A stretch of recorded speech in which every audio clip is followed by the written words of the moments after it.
Probably thought that was going to be a Picasso level drawing. It wasn't. Aiming is the first and most important building block because if the firearm is not pointed properly at the intended target, then the last three building blocks will not assist us in getting the round where we want it to go. Obtaining a sight picture is the first and very vital step of getting a round from your gun to the target. The sights on a firearm are simply a tool for us to use to confirm that the shot we're about to take is going to hit its intended target if we follow all the other shooting fundamentals to perfection. There are other ways to aim your pistol without using the sights. First, let's get into how to actually align the sights on your pistol to ensure that the round's going to hit the target. These are some plain black iron sights. We have a front and a rear. Rear and front. A proper sight alignment on generally any notched sighting system such as this will require what is referred to as equal height and equal light, meaning the front sight blade of the firearm is in proper alignment with the top edge of the rear sight for equal height. Equal light refers to the same amount of light peering through both sides of the front sight blade. This would not be equal light. This would not be equal height or equal light. To ensure that the round I'm shooting strikes the dead center of my intended point of impact, I need to ensure that my point of aim stays in an equal height and equal light situation until the shot breaks and the bullet has left the barrel. A lot of modern firearms will have you aligning the top edge of your iron sights with the center of what you're trying to strike, meaning that I am bisecting the circle in half with the top edge of my iron sights to strike dead center. In a 3-dot sighting system, this principle remains the same. I'm not lining up the dots, I'm lining up the top edge of the iron sights for my intended point of impact. Obviously, aligning the dots perfectly in an equal height, equal light situation will provide me with a straight edge on top of the iron sights. Once we have aligned our sights, we need to create what is called a sight picture. In an iron sight system, a perfect sight picture requires 4 items: my dominant eye, my rear iron sight, my front iron sight, and the intended target all being in perfect alignment before the shot breaks. That process of obtaining our perfect sight alignment with our dominant eye and pasting it onto our intended point of impact is referred to as obtaining the sight picture. Normally how this plays out in reality is we've fully extended our firearm and we're playing with the wobble zone in our sights until we find a perfect alignment, and then we're taking that perfect alignment between our dominant eye and our iron sights and trying to paste that on our intended point of impact, being this circle. Once I have perfect sight alignment and I've pasted it on to a perfect sight picture, I pull the trigger without allowing the sights to move off their intended point of impact, and my bullet will leave the barrel and strike that point of impact as long as I maintain this sight picture. On the other hand, you can also have poor sight alignment, which is lined up to your intended point of impact. This would be a poor sight picture. In this circumstance, the round would be impacting low left and not on your intended point of impact. The ability to maintain your intended point of aim on target while applying the other building blocks is the key to shooting accurately. This maintenance of the sight picture cannot be understated. If we have a perfect sight picture while we are squeezing the trigger to the rear, and in that millisecond that the trigger breaks we allow our focus to shift off of our sight picture, how can we ensure that the gun was pointed where we intended? That millisecond where the trigger breaks must be in perfect unison with your sight picture for you to strike your intended point of impact. This millisecond requires an intense focus and is truly the only thing that matters if you want to land round on top of round and have high precision. What we'll see later in the course is how we can balance an imperfect sight picture with the amount of speed that a situation requires. There are also aperture iron sights such as this, which are also referred to as ghost ring sight. These sighting systems rely on the fact that our eyeball likes to find the center of a circle. So we look through this rear aperture and line up the front sight to the center of the circle and still use that top edge to bisect our intended point of impact and create a good sight picture for us to launch the round. It should be noted that not all optics in iron sights are zeroed the same. Zeroing refers to finding a distance where your point of aim equals your point of impact downrange. Because our optics and iron sights are not at the same height as our barrel, sometimes you can have perfect sight alignment and sight picture, but your round will not end up where it was intended. This is due to the zeroing of your iron sight or optic not being at the same distance that you're firing the round at. For instance, if I were to fire a round at point blank range, my barrel is making contact with the A on the target, but my sights are above it, and my optic is much higher above it. Therefore, in this circumstance, the round would exit the barrel and go through the A on the target, where my sights would be showing that the point of impact would actually be up here, when in reality it's not, due to the barrel-sight relationship. This can be seen as a negative attribute to optics due to their height over the bore. This creates a little bit more of an extreme relationship between the barrel and the sight due to the distance between them. However, because most iron sights are very close to the barrel, this relationship does not come into play to a high degree in pistol ranges. Some iron sights have also been set up for different holds, such as the 6 o'clock hold. This is where the sights are aligned to the bottom of the intended point of impact, and the intended point of impact is floating on top of the front sight. Another hold that some shooters prefer is where the center dot of the front sight plate is placed directly over the point of impact, meaning instead of cutting your point of impact in half, you're placing the dot over where you would like the bullet to go. One of the drawbacks to this hold is that you're covering a lot of visibility of the target. The reason why I'm mentioning this is because it's very important to know what your specific gun and sights do on the range. To be confident in where you're placing your rounds, you need to ensure that your sight alignment on your firearm meets up with your intended point of impact. That way, if you've done your job and all the fundamentals are adhered to, you're placing rounds right on the X. Now you might be thinking, geez, I can't even walk my coffee cup to the table without spilling coffee all over the floor. And the good news is, I can't either. Nor can anyone else hold that perfect sight alignment for 100% of the rounds they place. So how much can we get away with then in terms of not having a perfect equal height, equal light sight alignment? What I'm going to use this for here is to show you the red dot that is imposed on the target is where the point of impact will be. So right now, if I press the trigger with proper shooting fundamentals, the round will be impacting right where that red dot is imposed on the target. Try to pay attention to the alignment of the front and rear iron sight as I move the red dot around the target. Now keep in mind that red dot is showing where the point of impact will be through the optic. You can see that the front sight is almost entirely wedged behind the left side of the rear notch. Similarly, on the right side of the target, you can still see a slight piece of the front sight, and the point of impact is still on the target. Observe how far out of alignment my front sight is right now with my rear notch. This would still impact the target. This is the lowest possible position of the front sight in the rear notch that I could maintain and still get an impact on the target. Keep in mind that this is a relatively distant target, so I can't afford too much of a misalignment in my equal height and equal light. By moving closer to this target, we can allow more misalignment in our sights and still maintain a point of impact on the target body. You can observe that even if my hands are shaking, my point of impact is still maintaining on the target body. Similarly, under recoil, that red dot is showing exactly where my next point of impact will be if I don't allow it to settle into the middle of the target. A figure eight is actually an exercise that you can do to see how much misalignment you can get away with in your sights while still maintaining a round on target.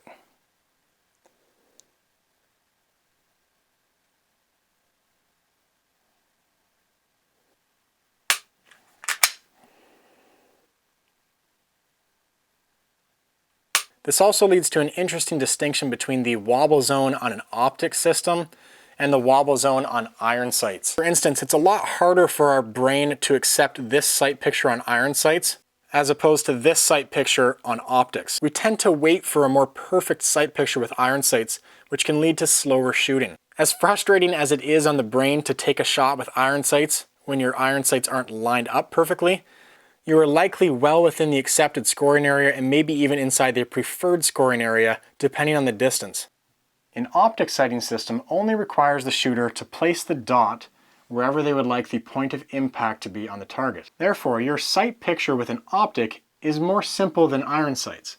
All I have to do is see the dot with my eye and place the dot where I would like the point of impact to be. As you just saw in the real firearm, this dot can move around anywhere inside the optic window and still maintain its point of impact wherever the dot is.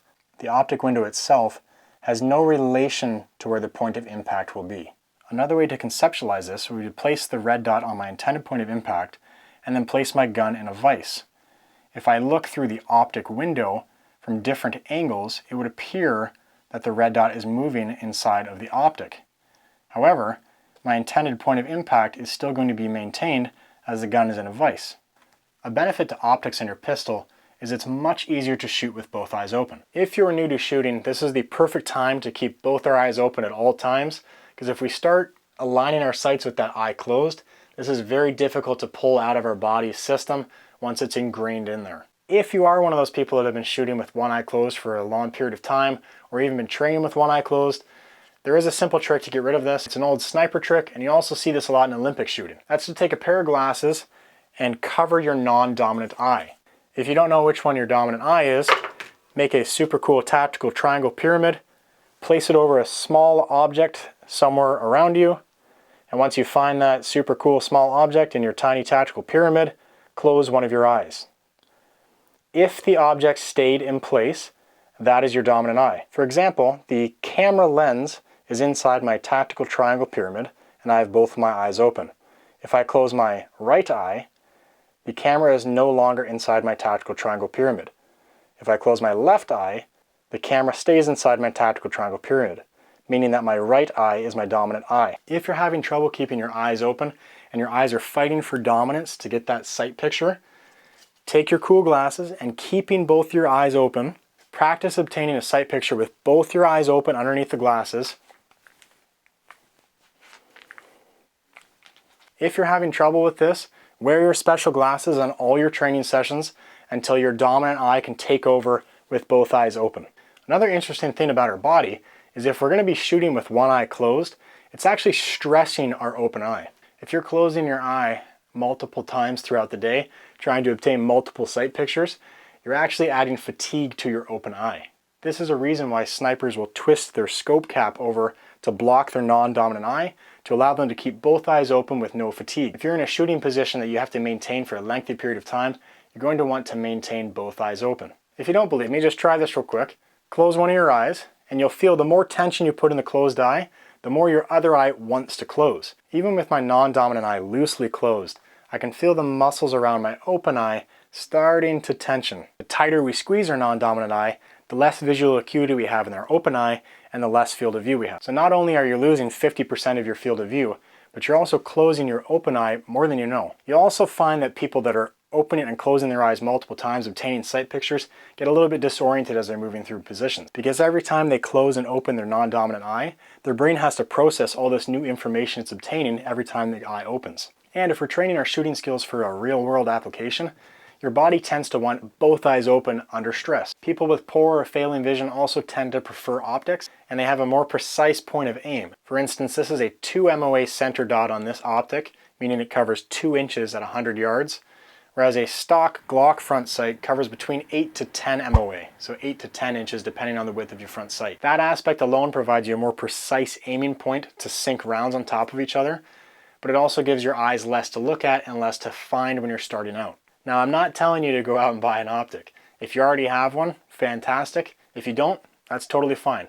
We can get to a very high level of shooting with or without optics. There are some shooters that never have and never will put an optic on their pistol, and that is totally fine. It's a preference. There's a lot of benefits to it though, but it's also extremely cost prohibitive. So don't run out there and throw one of these on your pistol to do this course. Learn and become effective with your iron sights first. Keep in mind, however, that with an iron sight system, front sight focus isn't always the answer. For instance, a target-focused approach like so, where my iron sights are blurry and my target is in focus, the benefit to this, just like an optic system on your firearm, is that your eyes stay on one focal plane during the shooting. You don't have to transition your eyes to a new target and then bring them back to your sights. This is also referred to as threat-focused shooting, which unfortunately a lot of times is taught as a bad thing. Remember, only Siths deal in absolutes. There are in fact some shooters that only use the target-focused approach and have had great success in competition, even at long range. As you can see with the target-focused approach, even though I'm focused on the target, I can still maintain my sight alignment with my sights. So it's not that I'm not aiming, I just have a different focal point. The argument against this, however, is that because I'm not focusing entirely on my front sight, I can't see how out of alignment it is with the rear sight in terms of the equal height, equal light situation. As you can see now, even though the rear sight is focused as opposed to the front sight, I do have the ability to ensure that the sights are aligned more precisely than if I were aiming at the target, but that doesn't mean that they weren't precisely aligned. This method just simply allows us to guarantee that the equal height and equal light situation applies before breaking the shot. But what I'm losing now in this situation is the details and data that the target are giving me. You can sometimes have difficulty finding that precise spot on the target that you're aiming.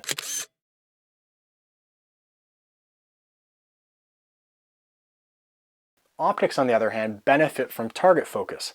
All you do with an optic is look at where you'd like to strike on the target, and the red dot will be superimposed in that area, and your point of aim and point of impact will meet. Just like this. You can see that my firearm is blurry, and the target is in focus with the dot imposed over top of it. Target focus shooting also provides you many benefits because it's what your body naturally wants to do. We want to look at the thing we want to shoot, whether that be the threat or the target, and we want to focus on it. This, however, is why the context of your shooting scenario is important and should dictate your focal plane. We can relate this problem of target focus or sight focus the same way we can relate it to trigger control. There are some targets that will require precise trigger control, and there are some targets that will require quick trigger control. For the same reason, there probably shouldn't be a hard and fast rule on what you should be focusing at in terms of the target or the front sight. An example of a front sight focus shot would be something that's a little bit more difficult and requires our focus on perfect sight alignment and perfect sight picture to land an accurate round. Something that you could do target focused on would be a closer target where we perhaps don't need that perfect sight alignment. Depending on what your goal is for the target you're trying to hit, there is an acceptable amount of misalignment in your sights, which will still allow you to place that round accurately in the acceptable area. Remember, in some situations, we want to be as fast as possible while being accurate enough. How fast do we need to be? If time is working against us, then speed is the highest priority as long as we can maintain acceptable accuracy, meaning that the answer should be as fast as we can be, whether that's for the purpose of law enforcement, military, or self-defense. This also means that our training should reflect that end game unless we have data showing that speed is unimportant. I did a search online for pistol qualification standards and found a number of qualifications from various police, civilian, security, and military agencies, and I took the fastest shooting segments from these qualifications and tried to stretch them out to their maximum passing length. This first one is from the Maryland Security Professionals Carry Permit, 3 yards, 2 rounds, strong hand only, in 4 seconds. This one is from the Indiana Law Enforcement Training Board, 3 yards, 3 rounds, 5 seconds. Michigan Law Enforcement Standard was actually supposed to be at 2 yards with a side step on the draw and 1 round in 3 seconds, so I screwed both those things up. This is the Arkansas Law Enforcement Standard, drawing into a simulated primary malfunction, then 2 rounds in 9 seconds. The second beep that you've been hearing is the par time for the strain of fire. This one seems to be a slight modification from the FBI standard, which is 3 yards, 3 rounds in 3 seconds, strong hand only from the low ready. Dallas Police Standard, 3 yards, 5 rounds, strong hand only in 10 seconds. That means with an average draw of 1.5 seconds to get the gun out of a level 3 holster, the shooter then has 1.7 seconds per round. This last one is 7 yards, 1 round in 3 seconds, which is the speed component from the British Columbia Provincial Police Standard. Although we're specifically looking at the ideal speed of training, it's also worth noting that many of these qualifications had a very large scoring area. Now, let's look at reality. Quick warning, we're about to watch some body cam footage of shootings that are somewhat graphic, so if you're not up to seeing that, you've got about 5 seconds to close this video down. Let's observe if the previous training reflects the urgency of reality.